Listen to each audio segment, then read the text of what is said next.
Hello, good morning. അപ്പോൾ എല്ലാവർക്കും പുതിയൊരു വീഡിയോയിലേക്ക് സ്വാഗതം. അപ്പോൾ ഇപ്പം ജൂൺ അങ്ങോട്ട് തുടങ്ങിയപ്പോഴേക്കും മഴയോട് മഴയാണ്. എനിക്കൊന്ന് മെയിൽ ഇത്രയും മഴയില്ലായിരുന്നു. പക്ഷേ നല്ല മഴയാണ്. എനിക്ക് ഈ ഒരു മഴ എന്ന് പറഞ്ഞ സീസണ് എനിക്ക് ഒട്ടും ഇഷ്ടമല്ല. എന്തോ ഒരു വല്ലാത്തൊരു ഫീലിംഗ് ആണ്. എനിക്ക് സമ്മർ സീസണാണ്. അതിപ്പോൾ എത്ര ചൂട് കൂടിയാലും എനിക്ക് ചൂട് കാലമാണ് എനിക്ക് കൂടുതൽ ഇഷ്ടം. അപ്പോൾ രാവിലെ തന്നെ ദേ മഴ അങ്ങോട്ട് ചാറി തുടങ്ങിയിട്ടുണ്ടായിരുന്നു. ഇന്നലെ പകൽ മഴയില്ലായിരുന്നു. പക്ഷേ അതിന് പകരം രാത്രിയിൽ നല്ല മഴയായിരുന്നു. അപ്പോൾ അതിൻ്റെ ബാക്കിയാണ് ഈ പെയ്തുകൊണ്ടിരിക്കുന്നത്. പിന്നെ ഞാൻ രാവിലെ എഴുന്നേറ്റ് കഴിഞ്ഞാൽ നമ്മുടെ ചെറിയ ഈ ഒരു അഗ്ലോണിമ ഉണ്ടല്ലോ, അത് ഞാൻ ചെറുതായിട്ടൊന്ന് ചെക്ക് ചെയ്യും. കാരണം ഇവിടെ ഇപ്പോൾ പട്ടിയുടെ ശല്യം വലിയതായിട്ടുണ്ട്. അപ്പോൾ ഇതെല്ലാം തുരന്നെടുത്ത് കളഞ്ഞോ എന്നൊക്കെ ഒന്ന് നോക്കാൻ വേണ്ടിയിട്ട്. അപ്പോൾ ഇത് ഞാൻ ഈ ഇടയ്ക്കൊന്ന് മാറ്റി നട്ടതായിരുന്നേ. പിന്നെ രാവിലെ പുട്ടും പയറും ഒക്കെ ആയിരുന്നു. അപ്പോൾ അതൊക്കെ സെറ്റാക്കുമായിരുന്നു. അപ്പോൾ പുട്ടും പയറും പപ്പടവും സംഭവങ്ങളൊക്കെ ആയിരുന്നു. പിന്നെ ഞാൻ രാവിലെ എഴുന്നേറ്റ് കഴിഞ്ഞാൽ ചെയ്യുന്നൊരു കാര്യമാണ് കേട്ടോ, ഈ ഒരു മുടിയൊന്ന് ഒതുക്കി വെക്കുക എന്നുള്ളത്. കാരണം എന്താണെന്ന് വെച്ച് കഴിഞ്ഞാൽ ഭയങ്കരമായിട്ട് താരനുണ്ട് കേട്ടോ ഇപ്പോൾ. ഞാൻ കുറേ ഫേസ് പാക്ക് സംഭവങ്ങളൊക്കെ ഉപയോഗിക്കുന്നുണ്ട്. പക്ഷേ അന്നേരം അത് കഴിയുമ്പോൾ മാറും. പക്ഷേ വീണ്ടും വരും. എനിക്ക് തോന്നുന്നു ഹെൽമെറ്റൊക്കെ കുറേ വെക്കുന്നത് കൊണ്ടായിരിക്കും എന്ന് എനിക്ക് തോന്നുന്നു. എന്താണെന്നറിയില്ല, ഭയങ്കരമായിട്ട് താരൻ. അത് ഭയങ്കര ചൊറിച്ചിലാണ്. പണ്ട് എനിക്ക് ഡോക്ടർ ഒരു സെറം എന്തോ കുറിച്ച് തന്നിട്ടുണ്ടായിരുന്നു കേട്ടോ. അന്നത് ഉപയോഗിക്കുമ്പോൾ കുഴപ്പമില്ലായിരുന്നു. ഇനിയിപ്പോൾ ഇത് മാറിയിട്ടില്ല എന്നുണ്ടെങ്കിൽ എന്തായാലും ഹോസ്പിറ്റലിൽ പോയി കാണിക്കണം. പിന്നെ അപ്പോൾ പുട്ടും സംഭവങ്ങളും ദേ കണ്ടോ, പപ്പടമൊക്കെ ഏകദേശം റെഡിയായി സെറ്റായി വന്നിട്ടുണ്ട്. അപ്പോൾ രാവിലെ തന്നെ ചക്ക എടുക്കാമെന്നാണ് കരുതിയത്. പക്ഷേ പിന്നെ അങ്ങോട്ട് മൂടില്ലാഞ്ഞതുകൊണ്ട് ചക്ക എടുക്കണ്ട എന്നങ്ങോട്ട് വിചാരിച്ചു. മൂടില്ലെങ്കിൽ ഇത് കഴിക്കാനായിട്ടും തോന്നത്തില്ലല്ലോ. ഇപ്പം ചക്കയ്ക്ക് ഇവിടെ ക്ഷാമമൊന്നുമില്ല. നമുക്ക് വരിക്കച്ചക്കയുണ്ട്. പിന്നെ പലതരം എന്തൊക്കെയോ കുറേ എന്തോന്ന് പുളഞ്ഞ വരിക്ക അങ്ങനെ എന്തൊക്കെയോ കുറേ സംഭവങ്ങളുണ്ട് കേട്ടോ. അപ്പോൾ ഫ്രണ്ടിലൊക്കെ കുറേ ചക്കയെല്ലാം തീർന്നു. പിന്നെ ഞാൻ റേഷൻ കടയിലോട്ടൊന്ന് പോയിട്ടുണ്ടായിരുന്നേ. ആ പോകുന്ന വഴിക്ക് ഉള്ള കാഴ്ചകളൊക്കെയാണിത്. അപ്പുറത്തെ സൈഡ് മൊത്തം കണ്ടമാണ്. അപ്പോൾ അവിടെ എല്ലാം വെള്ളം കയറിയിട്ടുണ്ട്, കണ്ടില്ലേ? നല്ല വെള്ളം കയറിയിട്ടുണ്ട്. കഴിഞ്ഞ പ്രാവശ്യം ഇതിൻ്റെ എന്തൊക്കെയോ ചെറിയ വീഡിയോ കാണിച്ചിട്ടുണ്ടായിരുന്നു. പിന്നെ അവിടെ ചെന്നപ്പോൾ അവിടെ ഫുള്ള് ചെടികളാണ് കേട്ടോ. ആ ആൻറ്റി അവിടെ കുറേ ചെടികൾ നട്ടു വെക്കും. കുറേയൊക്കെ വെട്ടിക്കളഞ്ഞ് പിന്നെ കുറേ പലതരത്തിലുള്ള ചെടികളുണ്ടായിരുന്നു. അപ്പോൾ അതിൻ്റെ കുറച്ച് വീഡിയോസൊക്കെ ഞാൻ എടുത്തു. അപ്പോൾ അങ്ങനെ പിന്നെ അരിയും സംഭവങ്ങളൊക്കെ മേടിച്ചു. അങ്ങനെ പിന്നെ വീണ്ടും തിരിച്ചിങ്ങോട്ട് വരുന്ന വഴിയിൽ കുറേ ഒരു കൃഷിത്തോട്ടവും ഈ നമ്മുടെ റംബൂട്ടാൻ കേട്ടോ, മഞ്ഞ കളറും ഉണ്ട് റെഡ് കളറും ഉണ്ട്. നമ്മുടെ വീട്ടിലുള്ളത് അങ്ങോട്ട് പഴുത്ത് തുടങ്ങുന്നതേ ഉള്ളൂ. ഇവിടെയൊക്കെ അത്യാവശ്യം നല്ലതായിട്ടുണ്ട്. പിന്നെ തിരിച്ചു വന്നപ്പോൾ നമ്മുടെ ഗാർഡനിലെ കാര്യങ്ങളും കൂടെ നിങ്ങളെ ഒന്ന് കാണിച്ചു തരാം. കഴിഞ്ഞ പ്രാവശ്യം ഞാനൊരു 2 പയർ ഒന്ന് പാകി വെച്ചത്, അതൊന്ന് ചുമ്മാ ഒന്ന് നട്ടു നോക്കിയതാണ്. പക്ഷേ വളർന്നിട്ടില്ല. ഫുള്ള് മറ്റേ ഈ കേട് വന്നിട്ട് എല്ലാം പോയിട്ടുണ്ടായിരുന്നു, മഴയും കൂടി ആയതുകൊണ്ട്. പിന്നെ ഞാൻ ഇവിടുത്തെ കമ്പും കോലും എല്ലാം ഏകദേശം ഒന്ന് വൃത്തിയാക്കി. അപ്പോൾ പിന്നെ ഇവിടെ എല്ലാം ഒന്ന് വൃത്തിയാക്കണമെന്നുണ്ടായിരുന്നു. പിന്നെ അത് നടന്നില്ല. അപ്പോൾ ഇതൊക്കെയാണ് ഇപ്പം നമ്മുടെ ഇവിടുത്തെ കുറച്ച് കൃഷികളൊക്കെ. അപ്പോൾ അന്ന് നട്ടിട്ടുള്ള ചേനയുണ്ടല്ലോ, ഇതിൻ്റെയൊക്കെ വീഡിയോസൊക്കെ ഞാൻ നേരത്തെ ഇട്ടിട്ടുണ്ട് കേട്ടോ, നിങ്ങളൊന്ന് ചെക്ക് ചെയ്ത് നോക്കുക. അപ്പോൾ അത് ദേ വളർന്നിട്ടുണ്ട്. പിന്നെ ഞാൻ ചുവട്ടിൽ കുറേ സവാള നട്ടതെല്ലാം അഴുകിപ്പോയെന്ന് ഞാൻ പറഞ്ഞിട്ടുണ്ടായിരുന്നല്ലോ. പിന്നെ ഇത് കാണുമ്പോൾ ഭയങ്കര സന്തോഷമാണ്. അതായത് ഒരു 3, 4 വർഷം മുന്നേ കിട്ടിയിട്ടുള്ള കുറ്റിക്കുരുമുളകായിരുന്നു. അത് ഞാൻ ഇതിൻ്റെ തണ്ടുണ്ടല്ലോ, ഇതിൻ്റെ ഈ നോഡിൻ്റെ അവിടെ അത്യാവശ്യം നല്ല ഈ എന്താ പറയുക, കുറേ വേരുകൾ പോലെ വരുന്ന ആ ഭാഗം വെച്ചിട്ട് കട്ട് ചെയ്തിട്ട് അങ്ങനെ വളർത്തിയെടുത്താണ് കേട്ടോ ഈ ഒരെണ്ണം.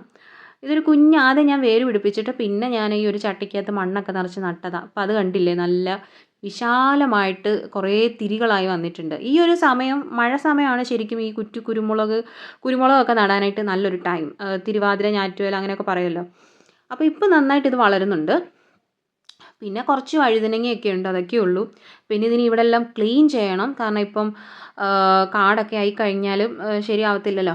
പിന്നെ നമ്മുടെ അന്നത്തെ വയലറ്റ് വഴുതന ഏകദേശം വെള്ളം കെട്ടിയിട്ടാണോ എന്താണെന്നറിയില്ല, ഇപ്പോൾ അതിനകത്ത് മഴയൊക്കെ ആയതുകൊണ്ട് തന്നെ പൂക്കളൊക്കെ കൊഴിഞ്ഞു പോകുന്നുണ്ട്. അപ്പോൾ പിന്നെ കായ്കൾ വലിയതായിട്ട് പിടിക്കുന്നില്ല. പക്ഷേ തക്കാളി വഴുതനയ്ക്ക് വലിയ കുഴപ്പമൊന്നുമില്ല, അതിങ്ങനെ ഉണ്ടായിക്കൊണ്ടേയിരിക്കും. പിന്നെ ആകെയുള്ളൊരു ഹൈബ്രിഡ് വേണ്ട കേട്ടോ, അത് ഞാൻ നട്ടു വെച്ചത് ഒരെണ്ണം അമ്മ എടുത്ത് കറിക്കകത്തിട്ടു. പിന്നെ ഒരെണ്ണം അതിനി വിത്തിനെടുക്കണമെന്നാണ് കരുതുന്നത്. പിന്നെ അങ്ങനെയൊക്കെ. അപ്പോൾ പിന്നെ ഞാൻ കുറച്ച് പച്ചമുളകിൻ്റെ നമ്മുടെ പച്ചമുളക് ഫുള്ള് പോയിട്ടുണ്ടായിരുന്നേ. അപ്പോൾ അതിൻ്റെ ഞാൻ കുറച്ച് പാകിയതാണ് കേട്ടോ ഇതെല്ലാം. ഇനി ഇതെല്ലാം കുറച്ചുകൂടെ വലുപ്പം വെക്കുമ്പോൾ മാറ്റി നടണം. പിന്നെ അന്ന് ഞാൻ കുറേ ഉണ്ടമുളകും വയലറ്റ്, കാന്താരി അങ്ങനെ കുറേ ഞാൻ നട്ടിട്ടുണ്ടായിരുന്നല്ലോ, അതൊക്കെയാണ് കേട്ടോ ഇതെല്ലാം.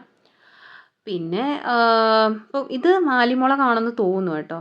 പിന്നെ ഇത് നമ്മുടെ മീഷോയിലേക്കുള്ള ചെടി സംഭവങ്ങളൊക്കെ ആയിരുന്നു. അപ്പോൾ അത് ഞാൻ ഇങ്ങോട്ടേക്ക് കൊണ്ട് വെച്ചിട്ടുണ്ട്. അപ്പോൾ ഈ ഒരു സൈഡിലൊക്കെ തന്നെയാണ് കേട്ടോ കുറച്ച് പച്ചമുളകൊക്കെ നട്ടു. പിന്നെ പച്ചമുളക് കുറച്ചുകൂടെ താഴെ നടാമെന്ന് കരുതുന്നു. ചട്ടിയൊക്കെ നമ്മുടെ ഏകദേശം തീർന്നിട്ടുണ്ടായിരുന്നേ. ഉള്ളതിനകത്തൊക്കെയാണ് ഞാൻ ഈ ഒരു മാലിമുളകും ഒക്കെ നട്ടിട്ടുള്ളത്. ചെറിയൊരു മുരടിപ്പുണ്ടെന്ന് തോന്നുന്നു. പിന്നെ മഴ സമയം ആയതുകൊണ്ട് തന്നെ ഇത് വളർന്നു വരുന്നത് ഒരു ബുദ്ധിമുട്ടുള്ളൊരു കാര്യമാണെന്ന് തോന്നുന്നു, കണ്ടില്ലേ? കുറേ ഇതിൻ്റെ ചുവട്ടിൽ ഞാൻ വെള്ളം കെട്ടി നിൽക്കാതിരിക്കാൻ കുറേ കരിയിലയൊക്കെ ഇട്ട് കൊടുത്തിട്ടുണ്ടായിരുന്നു. പിന്നെ കുറച്ച് പച്ചമുളക് ഉള്ള ചട്ടിയിലൊക്കെ നട്ടു വെച്ചു. പച്ചമുളകാണ് നമുക്ക് എപ്പോഴും ആവശ്യം. അപ്പോൾ അതുകൊണ്ട് തന്നെ അങ്ങനെ നട്ടു വെച്ചു. ഇത് നമ്മുടെ വയലറ്റ് ഉണ്ടമുളകാണ്, കണ്ടില്ലേ? വയലറ്റ് ഒരു കളറുണ്ട് അതിൻ്റെ തണ്ടിനൊക്കെ. ഇത് പാൽ മുളകാണ് കേട്ടോ. ഒരു പാലിൻ്റെ ടേസ്റ്റാണ് ഇത് പൊട്ടിക്കുമ്പോൾ തന്നെ. അപ്പോൾ ഇവിടെയും താഴെയും കുറേ ഉണ്ട് കേട്ടോ. ഞാൻ അന്ന് കുറേ ചെടിച്ചട്ടിയിൽ ഇങ്ങനെ നട്ടു വെച്ചിട്ടുണ്ടായിരുന്നു. ശരിക്കും ഇത് വെയിലായിരുന്നെങ്കിൽ ഇപ്പോൾ ഇതിനകത്തെല്ലാം കാ പിടിച്ചേനെ. നിലത്ത് നട്ടതെല്ലാം ശോകമാണ്, കാരണം അതിനൊന്നും വലിയ വളർച്ചയില്ല. അപ്പോൾ നിങ്ങളൊന്ന് മനസ്സിലാക്കൂ, നമ്മൾ ഈ ഗ്രോ ബാഗിലും അല്ലെങ്കിൽ ചെടിച്ചട്ടിയിലൊക്കെ നടുന്നതാണെന്ന് തോന്നുന്നു കേട്ടോ കുറച്ചുകൂടെ നല്ലത്. കാരണം ഇതൊക്കെ ഞാൻ ആ ഒരു സമയത്ത് നട്ടതാണ്. ഈ പണ്ട് ഇവിടെ ഒരു വെള്ളക്കാന്താരി ഉണ്ടായിരുന്നു, അതിൻ്റെ ആ ഒരു ഗ്രോ ബാഗിൽ കുറച്ചും കൂടെ മണ്ണൊക്കെ നിറച്ചിട്ട് നട്ടതാണേ.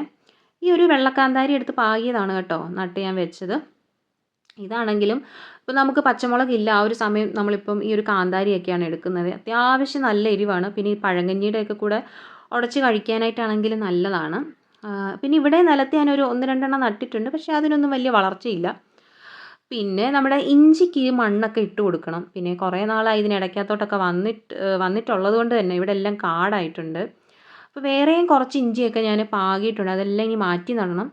പിന്നെ ഇടയ്ക്ക് എനിക്ക് ബാക്ക് പെയിനും അങ്ങനെയൊക്കെ ആയതുകൊണ്ട് ഞാൻ ഇതിനകത്തോട്ടൊന്നും വലിയതായിട്ട് നോക്കാറില്ലായിരുന്നു. പിന്നെ ഈ ഒരു സൈഡ് ഇപ്പോൾ ചേമ്പും ചേനയും എല്ലാം നമ്മുടെ വളർന്നിട്ടുണ്ട്. അപ്പോൾ ഇതൊക്കെ നടുന്നതിൻ്റെ വീഡിയോ ഒക്കെ ഞാൻ ഇട്ടിട്ടുണ്ട്. നിങ്ങൾ താല്പര്യമുള്ളവർ കണ്ടു നോക്കുക. അല്ലെങ്കിൽ ഈ ഒരു വീഡിയോയുടെ അവസാനം ഞാൻ ആ ഒരു വീഡിയോയുടെ ലിങ്കൊക്കെ ഞാൻ കൊടുത്തേക്കാവേ. അപ്പോൾ അന്ന് നട്ടിട്ടുള്ള ചേന എനിക്ക് തോന്നുന്നു കുറച്ചുകൂടെ നന്നായിട്ട് വളർന്നു വന്നിട്ടുണ്ട്. കഴിഞ്ഞ പ്രാവശ്യം അവിടെ നിന്ന് നല്ല ഒരു ചേന നമുക്ക് കിട്ടിയിട്ടുണ്ടായിരുന്നേ. പിന്നെ ബാക്കി ചേനയെല്ലാം നമ്മുടെ പറമ്പിലാണ്. അപ്പോൾ അതിനി ഞാൻ താഴെയൊക്കെ പോകുമ്പോൾ കാണിച്ചു തരണം. കാരണം മഴ ആയതുകൊണ്ട് എങ്ങോട്ടും പോകാനായിട്ടൊന്നും പറ്റുന്നില്ല. ഫുള്ള് മഴയാണല്ലോ. അപ്പോൾ ഇത്രയേ ഉള്ളൂ വീഡിയോ ഒക്കെ. അപ്പോൾ എല്ലാവരും കണ്ടിട്ട് കമൻറ്റ് ചെയ്യുക. വീഡിയോ ഇഷ്ടപ്പെട്ടാൽ ലൈക്ക് ചെയ്യണം, ചാനൽ സബ്സ്ക്രൈബ് ചെയ്യണം. താങ്ക്